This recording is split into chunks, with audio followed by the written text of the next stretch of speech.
EU red tape is likely to saddle a local authority in Northern Ireland with a bill of almost £5 million, with First Minister Arlene Foster describing the current situation as intolerable. Once full regulation is introduced, post-Brexit food standards checks will require 17 officers if 100% checks are required, a spokesman for Mid and East Antrim Borough Council has warned.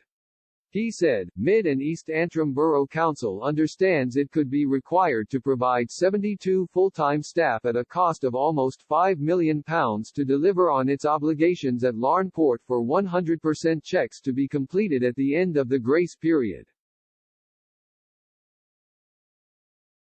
Data has been provided to Council by the Food Standards Agency (FSA). In assuming there are no changes, they have advised Council that potentially each shift at Larne Port would require a total of 17 officers. Council is currently operating 4 shifts with 3 staff per shift, so the total staff complement could rise to 17 staff across 4 shifts, meaning 68 staff would be required.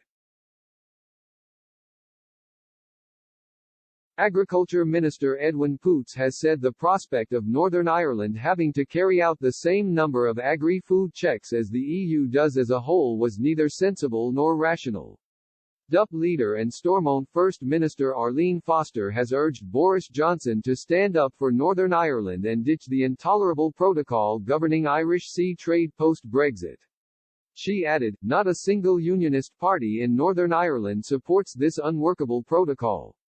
Rather than protect the Belfast Agreement and its successor agreements, the protocol has created societal division and economic harm. Whilst grace periods have been extended unilaterally, we need a permanent solution so business can plan and the integrity of the United Kingdom internal market can be restored. 12 staff are currently employed by the authority for work at Larne, but extra requirements could equate to an additional 56 members of staff.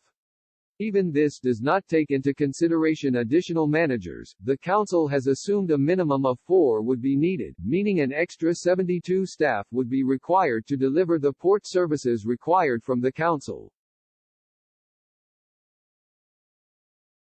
In other news, the SNP's plans for Scotland's own version of free ports could already be facing a crisis as Westminster could take over due to talks stalling.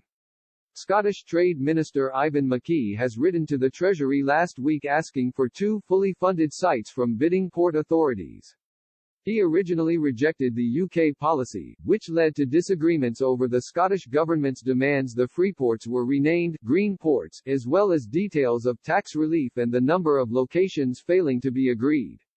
Now Mr. McKee has asked Treasury Secretary Steve Barclay for clarification. The Green Ports will have access to the same level of set-up cash as the free ports already announced in England.